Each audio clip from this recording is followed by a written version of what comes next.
Continuando o nosso projeto prático de Java Web POO, nós já temos as classes de domínio. No entanto, nós queremos armazenar os objetos que serão criados a partir dessas classes em alguma forma de que nós possamos recuperá-los, porque queremos fazer um sistema. Então, nós faremos isso através da classe de persistência. O que é persistência? Persistência é armazenar num meio persistente. A gente usa esse termo na área de computação, de programação, para alguma coisa que nos leve a armazenar em disco ou armazenar em banco de dados. Quer dizer que nós estamos persistindo os dados, persistindo os objetos. O pessoal usa esse termo maluco aí. Então, persistência. Nós vamos criar, então, uma classe para cada classe de domínio. Eu vou dar o nome para essa classe, sempre com o nome de classe de domínio e BD no final. Só para a gente entender que é uma classe de banco de dados que só para nossa aprendizagem, beleza? Finalizar. Vou fazer a mesma coisa para Romaria. Vou criar um Romaria BD. Vou criar também um Reserva BD. Nós vamos fazer uma classe e o resto é Ctrl+C, Ctrl+V. Como que nós vamos simular esse banco de dados? Nós queremos um banco de dados. Só que esse banco de dados pode ser em MySQL, SQL Server, pode ser em arquivo XML, como vamos fazer no nosso projeto, pode ser de qualquer forma. E eu não quero saber qual é a forma, eu quero poder ter a liberdade de mudar essa forma sem afetar todo o meu projeto. Como que é possível isso? Se eu fizer o código que armazena no banco de dados somente dentro da classe de persistência, eu não vou precisar mexer nas minhas classes de domínio, se eu mudar de banco de dados, e também não vou precisar mexer nas minhas páginas web. Então, nós vamos, com a camada de persistência, separar o resto do nosso software do banco de dados. Então, nós vamos fazer isso aqui agora. Como vamos conseguir esse comportamento? Nós vamos simular o banco de dados com um vetor. Então, vou criar aqui um vetor. Em Java, nós podemos criar uma lista ou um vetor. O que é um vetor? É alguma variável que armazena várias coisas ao mesmo tempo. Vários objetos, vários números, vários textos. No nosso caso, queremos vários objetos. Então, vou criar um vetor. E esse vetor vai ser um vetor de objetos da classe líder. Eu vou chamar esse vetor de lista. Vou inicializá-lo aqui, para que eu possa realmente utilizá-lo. Ele precisa ser inicializado, então eu crio um novo objeto da classe ArrayList. Então, nós temos uma lista de líderes. Dando um monte de erro aqui, por quê? Porque a classe ArrayList precisa ser importada, adicionar importação para Java Util ArrayList, e também a classe líder precisa ser importada porque ela está em outro pacote. Quando uma classe está em outro pacote, ela precisa ser importada. Então, nós vamos fazer isso. Beleza, o erro sumiu. E o que nós precisamos fazer no banco de dados? Basicamente, nós precisamos inserir, nós precisamos, vou fazer aqui, alterar, nós precisamos excluir e nós precisamos listar. Então, nós temos aqui 4 operações básicas que queremos fazer no nosso banco de dados. Nós queremos inserir um novo líder, queremos alterar um líder existente, queremos excluir um líder e queremos listar todos os líderes. E vamos fazer isso. Quando nós queremos criar uma ação numa classe, uma operação, nós criamos métodos. E é por isso que eu criei aqui método. Todo método ele é identificado com parênteses para nós. Bem, o que o método inserir vai fazer? Ele vai inserir e não vai retornar nada de informação. Ou eu posso fazer até ele retornar alguma informação. Aqui eu vou falar que não vai retornar nada. Ele insere e pronto, acabou. Então, ele não retorna informação, ele é void. Beleza. O método alterar também. Ele altera e acabou. Também é void, não retorna nada. O método excluir também. Ele exclui e não retorna nada. Ele exclui, vai lá e pronto, acabou. E o listar retorna. O listar tem que me retornar uma lista de líderes. Então, nós vamos colocar aqui que ele retorna uma lista de líderes. Beleza, está quase bom esse negócio aqui. que acontece? Por serem métodos, eles também precisam ser privados, públicos ou protegidos. E a nossa lista também precisa ser privada, pública ou protegida. Eu quero que a lista seja privada porque eu não quero que nenhuma classe de fora, nenhum código nosso fora, tenha acesso direto a essa lista. Então, por isso, ela vai ser privada. Mas os nossos métodos inserir, alterar e excluir precisam ser públicos, porque eles sim vão ser chamados lá de fora. Então, vou colocar público em todo mundo aqui. Beleza. O que é inserir? Para eu inserir um líder, primeiro eu preciso receber esse líder. Então, eu vou receber aqui uma variável chamada novo líder, que é um objeto da classe líder. E o que eu faço com esse líder? Eu vou inseri-lo na lista. Na classe ArrayList, para nós inserirmos em uma lista, nós vamos usar o nome da lista, que é lista.add, e vamos passar o objeto que nós queremos inserir. Então, esse objeto novo líder vai ser inserido na nossa lista. Sensacional! Para alterar, daqui a pouco a gente faz. Para excluir, poxa vida, para excluir, eu não necessariamente vou querer o objeto. Eu não tenho um objeto que eu quero excluir, mas eu tenho, por exemplo, o atributo que identifica o líder. Então, eu vou lá na classe líder. Qual o atributo aqui que é único, que deve ser único?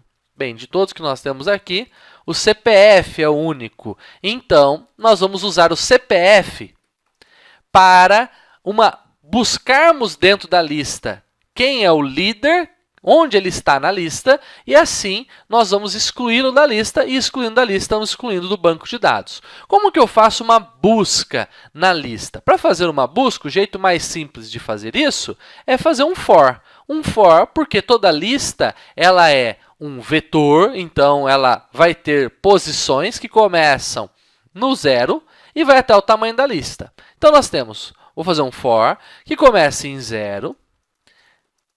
Enquanto ele vai navegando, vai percorrendo a lista até o tamanho dela, e mais. Já vou mostrar isso aí num software maravilhoso aqui.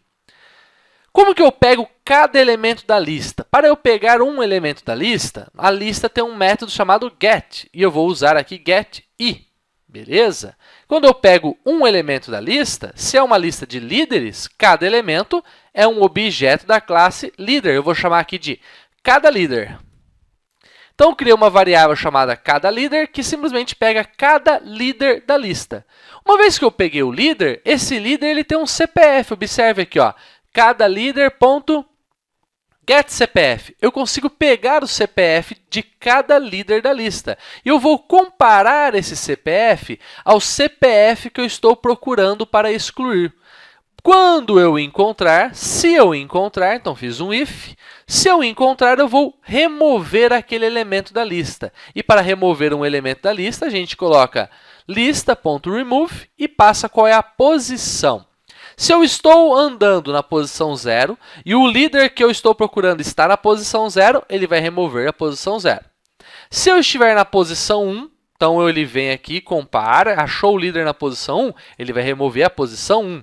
E assim, nós vamos conseguir remover o líder. Uma vez que eu removi o líder, eu posso parar de andar no meu for, andar na lista, dou um break. O break ele sai do for, ele interrompe o for, e assim nós vamos excluir o elemento da lista. Beleza. O que o listar faz? O listar, simplesmente, ele nos retorna todo mundo que está na lista. E é isso, ele retorna a lista de líderes e vai retornar uma lista de objetos da classe líder. E o que é alterar? Bem, alterar é simples. Alterar, na verdade, se eu quero alterar um líder. Vou chamar aqui de líder alterado. Não quer dizer que ele está alterado emocionalmente, mas ele vai ser alterado. Quem é o cara que eu quero alterar? Se eu quero alterar, basta removê-lo, eu chamo excluir, e depois eu adiciono o novo cara. Eu excluo quem já está lá, e depois eu adiciono um novo cara. Esse é um jeito simples para nós matarmos o problema aí do alterar. Então, vou fazer assim, vou chamar o excluir, passando o CPF do cara que eu quero alterar, e depois eu chamo o inserir, passando o líder que eu quero adicionar E aí nós fizemos a alteração. Exclui, depois adiciona e a gente simplifica aí o processo de alteração. Para nós fecharmos esta classe de persistência, vamos entender aqui como é que funciona esse excluir e para isso eu vou fazer aqui um desenho e vou te explicar. Dá uma olhada nesse nosso exemplo aqui de líderes cadastrados na nossa lista de líderes. Então, nós temos aqui o nosso vetor, a nossa lista, que se chama lista, e nós queremos descobrir a posição de um determinado líder para excluí-lo. Nós vamos fazer o código para isso, foi isso que fizemos aqui. Então, temos, eu recebo o CPF, que é o CPF que eu quero excluir. Para isso, nós vamos pegar um exemplo aqui, eu quero excluir o 500, que é o CPF do Zeca. Mas eu não sei em que posição que o Zeca está. Por isso, eu preciso fazer aquele for para que eu possa andar nesse vetor a partir da posição 0 até o tamanho dele. O tamanho dele é 4, mas começa no 0, então ele vai até 3.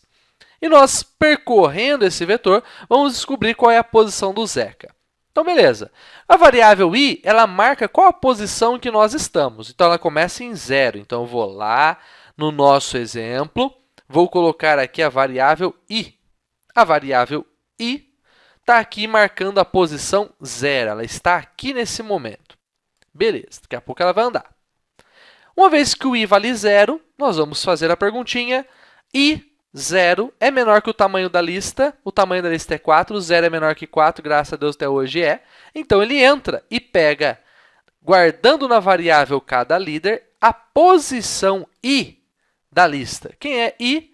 0. Quando eu faço lista.get0, ele vai pegar o objeto que está na posição 0, que é o objeto João. O líder inteiro, que tem o CPF 1, 2, 3, o nome João e todos os outros atributos. Então, a variável cada líder pegou o João. Só que nós precisamos verificar se o João tem o CPF que nós estamos procurando, que é o 500. Então, cada líder, João, get CPF. Qual que é o CPF do João? Nesse momento, ele vai pegar aqui 1, 2, 3. Pegou o CPF do João. 1, 2, 3 é igual a 500, que é o que estamos procurando? Não. Então, ele pula, cai no for, sobe. Quando sobe no for, i mais, o i que está valendo 0, soma mais 1, passa a valer 1. Então, a variável i anda para a posição 1. Na posição 1, vamos repetir o processo. Então, nós vamos pegar aqui, 1 é menor que 4, que é o tamanho da lista? Sim. Então, cada líder, a variável cada líder, agora vai apontar para a posição 1 da lista. Quem é a posição 1 da lista? É o objeto Juca, com CPF 999. Repetindo o processo. Juca, get CPF. CPF pega 999. Ele é igual ao CPF que estamos procurando, 500? Não. Então, ele pula. Subiu no for, o i passa a valer mais 1. Então, 1 mais 1, 2. O i, então, passa para a posição 2. Feito isso, nós temos aqui, de novo, a pergunta. 2 é menor que 4? Graças a Deus é. Cada líder vai pegar a posição i, a posição 2. Quem está na posição 2? O Zeca, com CPF 500. Então, fazemos a pergunta. Cada líder, que é o objeto Zeca, pega o CPF dele. 500. 500 é igual ao CPF que estamos procurando? É. Então, vai remover a posição 2 da lista. Não quer dizer que o 2 vai parar de existir, quer dizer que o objeto que está na posição 2 será removido. Então, nós vamos remover esse objeto. Automaticamente, o nosso ArrayList vai realocar a Maria. Olha que beleza, cara. Realocou a Maria. Sensacional. Uma vez que nós removemos, nós vamos dar um break. Por que um break? Porque nós já encontramos o Zeca e já o removemos. Então, ele sai e ele fez a exclusão pelo CPF. Olha que maravilha! É só isso que nós vamos fazer em todas as classes aí. Para nós encerrarmos aqui a nossa classe de persistência, nós vamos fazer com que todos esses métodos sejam estáticos, ou seja, são métodos que vão ser acessados não a partir de objetos, mas sim a partir da classe. E nós vamos ver como é que isso vai ser usado na próxima aula ainda. Então, vou colocar aqui, para que a minha lista seja acessada por um método estático, eu preciso que ela também seja estática. Uma coisa estática precisa acessar outra coisa que também seja estática. O que não é estático não é visível por aquilo que é estático para nós. Por isso que ele estava dando erro ali. Então, agora eu vou colocar todo mundo aqui como estático, estático e estático. E nós encerramos a nossa classe. O que nós vamos fazer agora na nossa classe de reserva BD e romaria BD? Vou fazer aqui, ó, vou simplesmente copiar esse código. Vou colar aqui em romaria BD. Ele já pergunta aí se eu quero importar, vou importar tudo que ele me pede, maravilha. Só que a nossa lista não vai ser uma lista de líder, vai ser uma lista de romaria. Outra lista, então vou inicializar uma lista de romaria. Vamos importar a classe romaria, importamos. Aqui não é líder, aqui é romaria. E eu vou colocar aqui como nova romaria, para o nome ficar bonitinho. Então, quando eu adicionar, eu estou adicionando uma nova romaria, não um líder. Quando eu quiser alterar, eu não quero alterar um líder, quero alterar uma romaria. Vou chamar de romaria alterada. E vou fazer essa mesma alteração aqui, ó, também no nome aqui embaixo e aqui. Beleza. Só que a romaria não tem CPF. Cara, qual é o atributo que nós vamos usar da romaria? Vamos lá na classe romaria. Puxa, cara, a romaria não tem nenhum atributo que a identifique. Então, eu vou criar aqui na romaria um código, que é o código da romaria, a identificação dela. Um número inteiro qualquer aí que vai sendo incrementado. Como eu criei um atributo privado, vou Alt Insert, Getter e Setter, e vou colocar aqui o getSet do atributo novo, aí, o atributo código. Então, para uma classe em que nós não tenhamos um atributo que identifique, nós vamos criar um código. Então, lá na romaria, não vai ser mais getCPF, vai ser getCódigo. Aqui está dando erro porque a gente precisa alterar aqui para baixo. Quando eu for excluir, eu não vou excluir pelo CPF da romaria, eu vou excluir pelo código da romaria. Aqui não é classe líder, é romaria. Observe que é um puro Ctrl+C, Ctrl+V. E para a romaria, quando nós quisermos comparar, nós vamos comparar cada líder, agora chama-se cada romaria. Não é CPF, é código. E código, número inteiro, a gente não compara com equals, que é para string, a gente compara com igual, normal. Então, ficou assim, ó, igual, igual a código. Igual, igual, porque é uma comparação. Feito isso, o listar retorna uma lista, mas é uma lista de romaria. Vamos fazer a mesma coisa para a classe reserva, mas aí eu já passo para a próxima videoaula para a gente começar a exercitar e aí usar realmente as nossas classes de domínio e de persistência.